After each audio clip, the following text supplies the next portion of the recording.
안녕하십니까. 여러분의 투자에 핵폭발을 터뜨려드릴 핵점 대표입니다. 자, 반갑습니다. 카카오 주주 여러분들. 카카오 현재 시각 기준으로 플러스 1% 정도 조금 보여주고 있습니다. 플러스 1%. 즉 결과적으로 말하면은 현재 6월 17일 오전 11시 14분이요. 자, 어쨌든 오전에 그렇게 힘이 강력한 모습을 보여주고 있진 않아요. 하지만 제 다른 카카오 영상, 그러니까 어제죠. 어제 카카오 영상 혹시라도 보신 분들이 또 보시고 계신다면 아실 겁니다. 제가 이 자리를 뭐라고 했는지. 이 자리는 여러분 다시 말씀드릴게요. 처음 보시는 분들도 계실 테니까요. 바닥 잡는 다리, 바닥을 다집는 자리다 라고 생각하시면 됩니다. 자, 그 이유가 뭔지 바로 일단 말씀을 드릴게요. 우리가 세 가지를 가지고 이 카카오라는 주식에 대해서 영상으로 이야기를 해볼 겁니다. 첫 번째, if, 만약에라는 거예요. 만약에.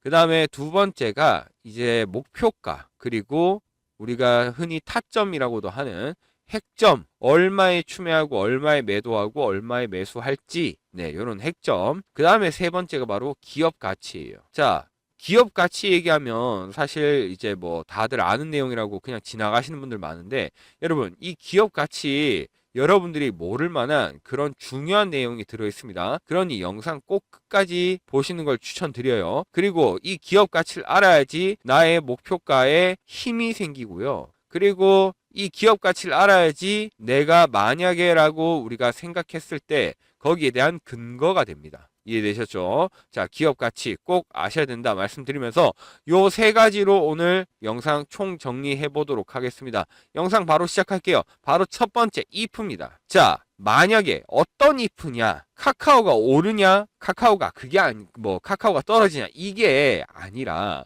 이 if에서 오늘 얘기하고자 하는 주제는 FOMC입니다. 자, 케빈 워시죠. 네. 우리 FOMC에서 이제 어떻게 말할지가 중요한 거거든요. 자, 두 가지 if가 있습니다. 첫 번째, FOMC에서 매파적인 동결, 그리고 중립기조. 요거는 쉽게 말해서 조금은 무섭게 말하지만 그래도 기준금리는 동결해주고 그리고 이제 얌전히 지켜봐주는 그런 스탠스를 취하겠다라는 거예요. 하지만 두 번째 바로 초매파적, 진짜 말 세게 하는 거죠. 이 케빈 워시 신임 의장이 이제 처음으로 하는 기자회견인데 자신의 이제 성향을 보여줄 수 있는 거죠. 와가지고 이제 얘기하는 거예요. 우리 동맹국들 관세도 가만 안 놔둘 거고 기준금리도 아마도 내가 뭐 다음 달 나 빠르면 그냥 올려버리려고 이런 식으로 세게 워딩을 어떻게 세게 하냐, 그리고 또는 어떻게 어떤 기조를 유지하냐에 따라서 사실 카카오 같은 종목은 정말로 많은 영향을 받습니다. 왜냐? 자, 일단 그러면 1번부터 얘기해 볼게요. 죄송합니다. 자, 1번부터 매파적인 동결로 갔을 때 그러면 카카오에 무슨 일이 생기냐? 카카오 같은 경우는 사실상 일단 플랫폼 기업이란 말이에요. 그러니까 카카오가 뭐 여러분 빵을 만들어 가지고 팔거나 뭐 쇠를 만들어서 팔지는 않죠. 여러분들이 쓰는 프로그램을 개발해 가지고 여러분들이 일상생활에서 쓸 때 유용하게끔 해주는 플랫폼 기업이란 말이에요. 자, 근데 이 플랫폼 기업 같은 경우는 사실상 미래의 성장 가치 있잖아요. 미래 성장 가치. 이 미래 성장 가치를 시장에서 미리 당겨받아요. 미리 당겨받는다고요. 그러니까 카카오 앞으로 잘 되겠지가 아니라, 주식시장에서 앞으로 카카오 잘 될 거야가 아니라 카카오 같은 기업은 든든하지 이러면서 미리 주가가 선반영된다 이 말입니다. 그러니까 이 친구 그렇게 선반영 됐다가 나중에 너무 고평가받았다는 얘기가 나오면서 주가가 지금 이렇게 떨어진 거 아닙니까? 그쵸? 자, 근데 결론은 매파적인 기준금리 동결과 중립 기조를 유지했을 때 이런 플랫폼 기업은 고멀티플, 높은 멀티플 기술주예요. 멀티플이 높은 기술주. 그러면 금리 변동에 따른 타격을 가장 먼저 받아요. 이해가 되셨나요, 여러분? 그래서 카카오가 만약에 매파 동결을 했다. 그렇다면 오히려 짐을 더 넣은 거예요. 정말 무거운 배낭 하나를 내려놓는 겁니다. 그러면서 지금 현재 구간에 제가 바닥 다지기라고 말씀드렸어요. 이때 여기서 더 떨어지지 않을 하방 경직성을 더 강하게 만들 거예요. 하방 경직성. 그러니까 더 단단하게 이 바닥을 만들고, 이 바닥이 단단하게 만들어지면서 여기서 완만한 기술적 반등이 나올 가능성이 높아집니다. FOMC에서 중립 기조를 유지한다면 동결과 함께. 이해되셨죠? 충분히 카카오한테는 가능성, 희망이 있다. 하지만 문제는 하나 있죠. 자, 매매 방식이 왜 중요한지 그것을 이 대우건설이라는 종목을 통해서 한번 알아보도록 하겠습니다. 자, 대우건설. 지금은 너무나 유명한 종목이죠. 하지만 옛날에 관심도 받지 못했던 종목입니다. 그런데 사실 저와 저희 구독자분들은 우리는 진짜 뭐 재미 다 본 종목이에요. 일단 왜 매매 방식이 중요하냐면 일단 제 차트에 요걸 먼저 설명을 드려야 될 것 같아요. 골드존, 그 다음에 핵점 저항선과 지지선, 핵점 매수 매도 신호. 자, 요거를 먼저 설명을 드려야 될 것 같은데 골드존이라는 게 뭐냐면은 이게 그냥 여러분 개미들 푼돈으로는 절대 이 골드존이 발생하지 않아요. 즉 돈이 들어왔을 때 이 골드존이 발생하는데 무슨 돈이 들어와야 되냐? 세계적인 유명한 증권사, 특히 기관 애들, 그런 애들의 메이저 자금이 유입돼야 됩니다. 메이저 자금. 정말 큰 돈, 메이저 자금이 유입됐을 때 이 골드존이 발생해요. 그래서 비교를 해보시면 아시겠지만 어떤 날에는 거래 대금 엄청 많이 들어왔어요. 거래량 많이 나왔고 근데 골드존 안 뜨죠. 근데 보세요. 어떤 날에는 얼마 들어오지도 않았는데 골드존이 발생해요. 즉 메이저 자금이 들어왔냐 안 들어왔냐의 차이예요. 이해되셨죠? 자, 그 다음에 핵점 저항선과 지지선. 이게 굉장히 중요한데 이 라인은 이거 일단 라인부터 보여드리자면 이 분홍색 라인이 저항선이고요. 그 다음에 여기 남색 라인이 지지선입니다. 자, 이 저항선과 지지선 이거를 특히 저항선 같은 경우는 돌파를 하냐 안 하냐 그리고 지지선을 맞으면은 반드시 반등이 나오는 구간이다라고 알고 계시면 됩니다. 이거 같은 경우는 이 미국의 헤지펀드 애들이 있어요.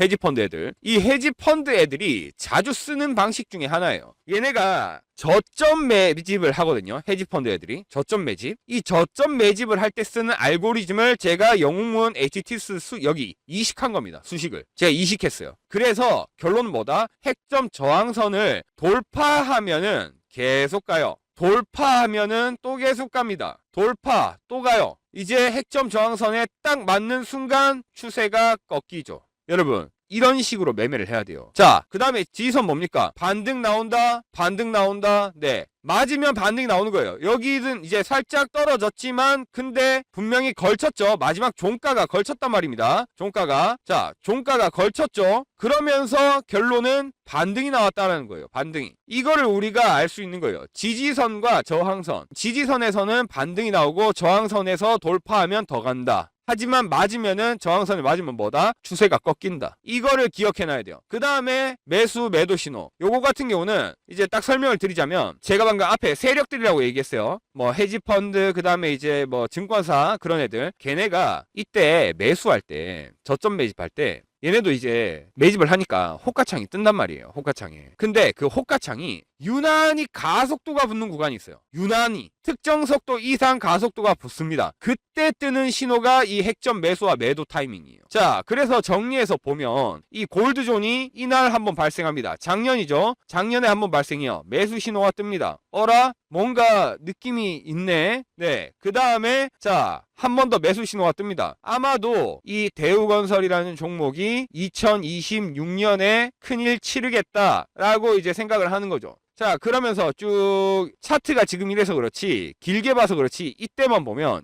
정말 네 이럴 겁니다. 근데 이렇게 쭉 가다가 한 번 더 매수 신호가 뜹니다. 분명히 뭔가 있다. 자, 그러면서 골드존이 굉장히 하나, 둘, 셋, 넷, 4일 연속으로 떠요. 네, 4번 연속으로 뜹니다. 정확히. 자, 연속 4번이 뜨면서 반드시 큰 일이 나겠다. 그때 이제 매도 신호 나오는데 요거 뭡니까? 일종의 왜? 골드존이 나왔는데 매도 신호가 나왔다? 개미털기죠. 절대 속지 않습니다. 자, 그러면서 더 가요. 더 갑니다. 쭉 가다가 골드존 한번 뜨고 매도 신호 나왔다. 오케이. 너희가 1차 분할 매도를 했구나. 그러면서 더 가는데 한번 매도 신호 또 나옵니다. 네, 개미털기. 바로 무시. 참고로 이게 분할 매도인지 그냥 개미털기인지 이거는 주식 경험, 저의 경험과 신호, 저의 이 정확히 감이 아니라 과학으로 만들어낸 신호로 파악을 하는 겁니다. 이게 실력이라는 거죠, 여러분. 자, 그 다음에 쭉 가는데 어라 골드존 떴는데 매도 신호. 너희 2차 분할 매도를 했구나. 2차 분할 매도. 자, 그러면서 골드존 뜨고 또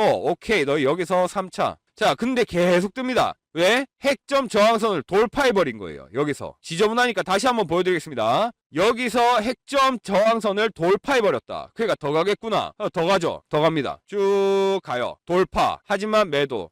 게임 털기. 자, 그 다음에 쭉 갔는데 어라 저항선에 부딪히면서 딱 매도 신호가 떠버리네. 진짜로 얘네가 마지막 분할 매도를 했다라고 파악을 한 거죠. 그러면 여기서 1차, 2차, 3차, 4차 분할 매도를 진행한 거예요. 근데 결론은 이거죠. 이거 분할 매도하고 처음에 매수할 때 이거 다 따라갔냐는 거죠. 이게 제일 중요한 겁니다. 따라갔냐? 네, 여러분. 따라갔죠. 왜? 과학이 얘기해 주잖아요. 과학이. 감이 아니라 과학이 얘기해 줍니다. 이 과학이 얘기해 주니까 우리는 따라갔을 뿐인데 정확히 말하면 세력이 이제 주가 이끌고 핸들링을 하는데 저와 저희 구독자분들은 안전벨트 매고 그냥 이 핸들링을 따라갔다는 얘기입니다. 따라가니까 결국 2025년 12월부터 2026년 04월까지 주가가 올라갔을 때 1차, 2차, 3차, 4차 분할 매도 다 떠나서 그러면 총 퍼센테이지가 몇이냐라고 했을 때 그래서 제가 이미 아까부터 추세선 찍어놨죠. 자 여러분 총 퍼센테이지가 몇인지 보겠습니다. 지금 글자가 겹쳐가지고 잘 안 보이실 수 있어서 확대해서 보여드리겠습니다. 여러분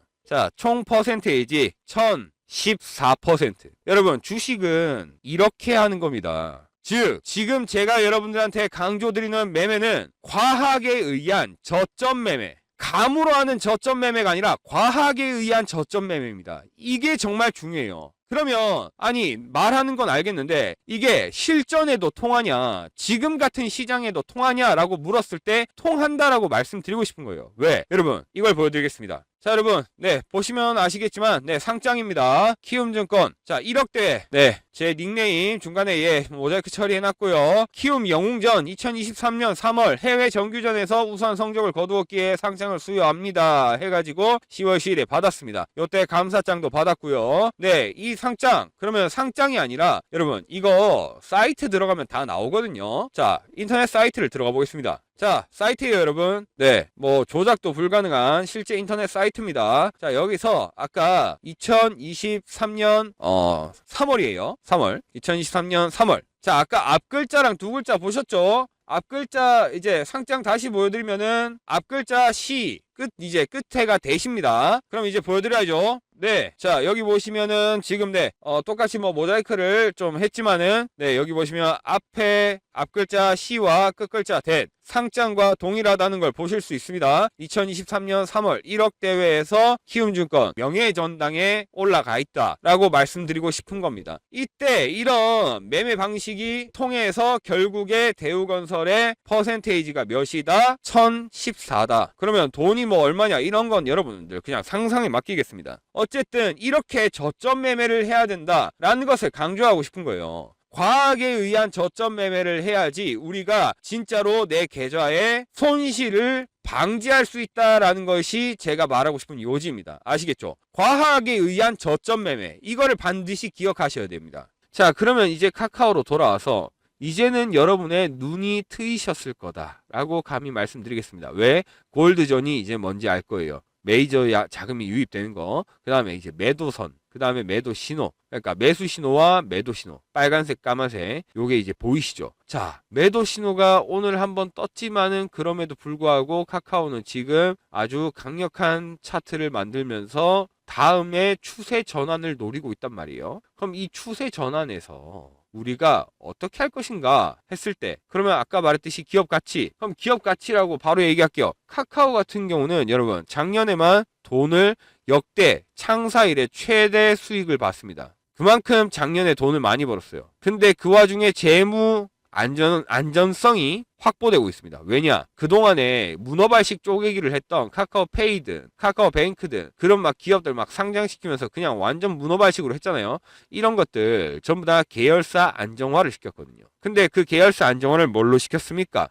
뭐 구조조정 같은 걸로 시켰죠. 그러니까 지금 카카오 노조가 파업해가지고 지금 난리 난 거 아닙니까? 그쵸? 그래서 결론적으로는 하지만 구조조정 이런 거 뭘 떠나서 결론은 계열사가 안정화되고 그러면 자금이 안정화될 거예요. 자금이 안정화되면서 재무 안전성이 확보되고 그러면은 결국 그것이 주가 가치로 이루어졌을 때 기업의 밸류가 한 번 더 올라갈 가능성이 있다라는 거죠. 그렇기 때문에 제가 핵점과 목표가를 약간씩 더 높게 잡은 거예요. 다만 말씀드리는 거는 방금 말씀드렸던 것처럼 여러분들의 단가가 다 다르기 때문에 카카오 같은 경우는 여러분 옛날에 기회를 보고 갔다가 지금은 후회를 보는 종목 중에 하나예요. 근데 이 후회를 여러분 후회는 자꾸 뒤만 보게 만든단 말이에요. 기회 또는 전략은 나를 앞을 보게 만들어요. 우리 앞을 보고 가야죠. 앞을 보고 가야 되기 때문에 여러분들이 연락을 주셔야 됩니다. 카카오 같은 종목에 진짜 비중 높게 태워가지고 좋은 회사니까 국내 대기업이니까 해가지고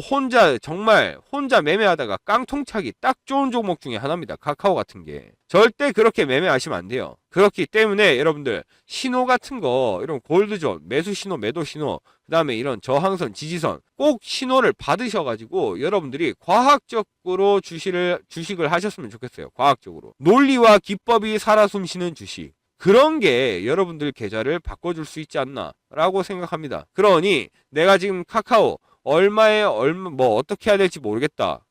비중과 단가는 얼마인데 어떻게 대응해야 되냐 하시는 분들은 위에 있는 연락처로 핵점 또는 숫자 1번이라고 연락 주시면 된다. 이렇게 말씀드리면서 마무리하겠습니다. 아시겠죠? 자, 지금까지 제 영상 봐주신 분들 그분들한테 제가 재밌는 얘기 하나 해드리도록 하겠습니다. 지금 일단 감히 말씀드리면 지금까지 제 영상을 이렇게 끝까지 봐주셔가지고 지금 이 제가 말하는 걸 보고 계신 분들은 정말 운이 좋다라고 말씀드릴 수 있겠습니다. 진짜 천운이다 감히 그렇게 얘기할 수 있어요. 자, 일단 이 왜 운이 좋은지는 이따 설명하고 조금 여러분들이 싫어하실 만한 지루한 역사 이야기를 잠깐 할까 합니다. 주식시장의 역사.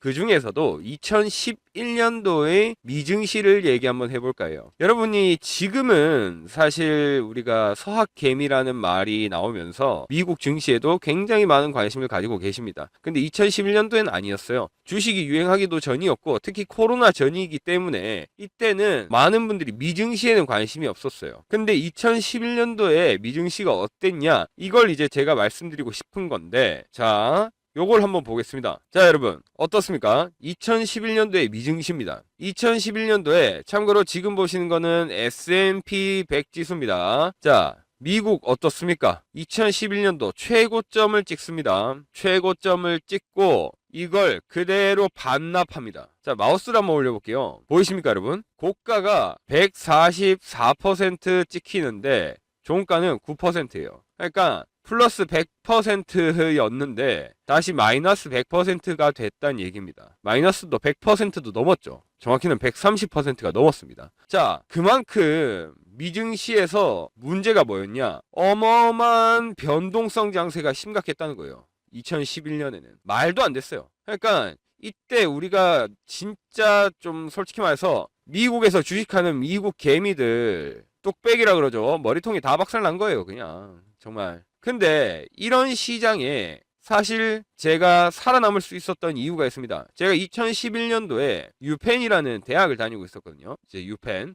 여기서 RITC라는 이제 대회가 있습니다. 대학생 주식 경연 대회가 있어요. 이 경연 대회에 나가서 제가 랭크 3를 해요. 랭크 3. 자, 랭크 3등을 하는데 그 이유가 있습니다. 그래서 제가 처음에 설명드렸다시피 여러분들 지금 보시는 분들 운이 좋다는 거예요. 자 여러분 일단 말씀드리면 자 이겁니다 여러분. 런맨 인터내셔널 트레이닝 컴피티션 2011에서 제가 랭크 3를 합니다. 유펜이라는 대학을 대표해서 저희 팀원들과 나가가지고 이제 제가 대표자로 이름을 올려서 이렇게 랭크 3를 해요. 근데 이걸 왜 강조드리냐면 2011년도에 미증시는 방금 말씀드렸던 것처럼 최악이었어요. 그 이유는 첫 번째 그리스가 부도납니다. 그리스가 국가 이제 장부예요. 장부. 국가 장부를 분식 회계로 하면서 조작을 했어요. 조작. 근데 결론은 정부가 이걸 조작하니까 국민들이 어떻게 됩니까? 난리가 난 거예요. 폭동이 일어난 거예요. 그러면서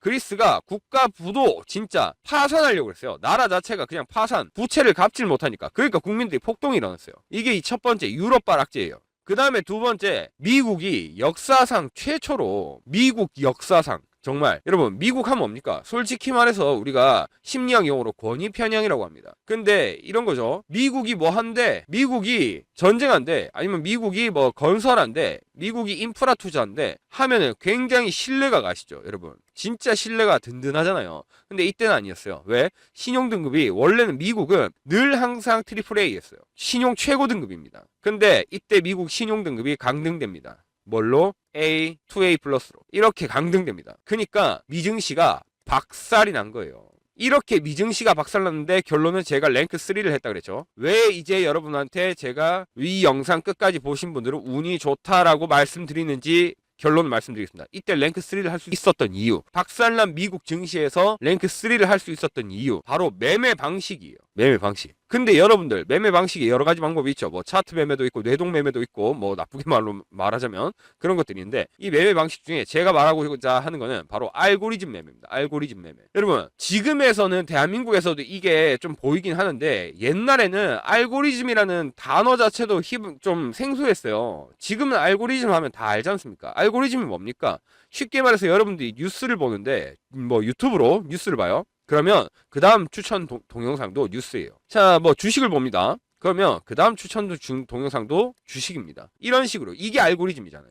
근데 시장에서 말하는 알고리즘 매매는 뭐냐면, 시장이 보고 싶은 섹터만 봐요. 자, 첫 번째는 기술주, 그 다음에 미국 미증시에서 이때 당시에 두 번째는 배당주, 이런 식으로 기술주, 배당주 이런 식으로 본단 말이죠. 즉 쉽게 말해서 미국이 기술주를 볼 때 대한민국도 지금 그렇죠. 반도체를 보면 반도체만 보고, 그 다음에 이전엔 뭐 AI가 있었죠. AI. 그 다음에 반도체 보고, 그 다음에 전력 설비 보고, 그 다음에 데이터 센터 보고. 그쵸? 자, 여러분, 즉 결론을 말하자면 시장이 보는 방향이 있다는 얘기입니다. 방향. 시장이 보는 방향. 이것이 시장이 보는 알고리즘이라는 거예요. 근데 시장은 아까 말씀드려서, 자, 다시 보겠습니다. 자, 여러분. 시장은 삼성전자를 봐요. 또 SK하이닉스도 봐요. 그죠? 반도체라는 것이 사실 나쁠 때는 가장 안전하고 좋을 때는 제일 좋게 가는 그런 든든한 종목이죠. 그러니까 시장도 알고리즘을 타서 반도체를 보고 있는 거죠. 근데 반도체만 보겠습니까? 이제 시장이 고개를 돌리겠죠. 고개를 돌리면서 다른 섹터를 볼 겁니다. 그때 여러분 시장이 보는 방향대로 알고리즘을 따라가서 여러분도 시장이 다른 섹터 볼 때 같이 봐야 돼요. 같이. 이게 알고리즘 매매의 가장 중요한 거예요. 이거를 같이 안 보고 시장은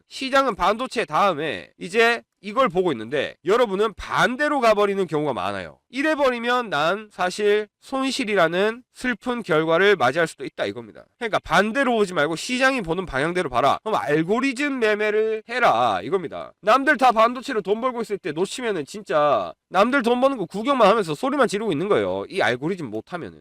그렇죠? 그러면은 결론적으로 다음 알고리즘이 궁금하실 겁니다. 지금 현재 반도체, 그 다음에 다음 알고리즘, 시장이 보는 다음 알고리즘. 이것 때문에 제가 아까 말씀드렸잖아요. 제가 RITC에서 3등 했다니까요. 그러면 다음 알고리즘은 무엇이냐라고 했을 때 그걸 위해서 여러분들한테 제가 준비한 게 있습니다. 자, 여러분 여기 바탕화면에 조그만한 파일 보이십니까? 네, 조금 더 확대를 해드리겠습니다. 2026년 한국 증시 알고리즘 이겁니다, 여러분. 이 파일. 자, 이 파일 첫 페이지 열어보면은 이렇게 나와 있습니다. 네, 보시면 첫 페이지 2026년 한국 증시 알고리즘 스텝, 네, 해서 주식경제 스토리텔러 로건 킴. 네, 지금은 제가 핵점 대표라는 닉네임으로 사용하고 있죠. 자, 그래서 결론적으로 이 알고리즘 다음 스텝, 데이터와 알고리즘이 이끄는 새로운 변곡점 다음 스텝을 준비할 때입니다, 여러분. 이제 반도체 다음 섹터, 이 섹터를 우리가 미리 선점을 해서 세력들은 지금 이미 움직이고 있어요, 여러분. 이때 여러분 세력과 같이 움직여서 같이 이득을 봐야 돼요. 그래서 미리 움직일 때 여러분들도 같이 들어가서 이득을 보는 그런 스텝을 여러분들이 밟으셨으면 좋겠다, 이 말씀을 드리는 겁니다. 알고리즘 매매 여러분 정말 중요합니다. 지금 같은 변동성 시장에 아직도 사실 변동성이 줄었는지 안 줄었는지도 우리가 감히 속단하지 못해요. 그 누구도. 이 맨날 트럼프 말 바뀌고 뭐 러시아 우크라이나 뭐 좀 살살 하는 것 같더니 세게 하고, 그죠? 그래서 우리가 그렇게 변동성에 대해서 확신할 수 없을 때, 그럴 때는 오히려 시장이 보는 알고리즘 매매, 든든한 종목, 든든한 섹터로 우리가 봐야 된다, 이 말씀을 드리고 싶은 거예요. 그래서 제가 여러분한테 다시 말씀드립니다. 지금까지 제 영상 끝까지 시청해 주시는 분들은 천운이다 라고 감히 말씀드리는 거예요. 왜냐? 자, 2026년 증시 한국 알고리즘 파일 위에 있는 제 번호로 연락 주신 분들, 정확히 뭐 구독 또는 숫자 1번이라고 치셔서 보내셔도 됩니다. 네, 구독이라고 치기 귀찮으시면 숫자 1번 치셔가지고 문자 보내시면 요 증시, 한국 증시 알고리즘 파일 정확히는 선착순 50명에게만 드리겠습니다. 저는 몸이 하나입니다, 여러분. 이거 분명히 문자 드리면 그 다음부터 질문 엄청 많이 들어올 거예요. 그 질문 다 답해 드릴 겁니다. 근데 그 질문에 답해 드릴 만한 인원수가 제가 생각하기에 50분밖에 안 돼요. 100명 넘어가면 여러분 저 아무것도 못 합니다. 그래서 50분만 드릴 테니까 요거 증시 알고리즘 파일 내가 한번 받아보고 공부 한번 해보고 저한테 질문할 거 있으신 분들 질문하시면 됩니다. 그래서 위에 있는 010-3489-2925번으로 숫자 1번 아니면은 구독 둘 중에 아무거나 하나 보내시면 됩니다. 그래서 보내셔가지고 요 파일 받아가셔서 여러분들이 진짜 제대로 좀 공부 한번 해보고 주식은 요렇게 다음 스텝은 왜 보는지 이런 걸 여러분들이 한번 좀 스스로 깨우치면서 아주 멋진 투자자가 되셨으면 좋겠습니다. 아시겠죠? 네, 여러분 영상 여기까지 하겠습니다. 시청해주신 분들 감사합니다.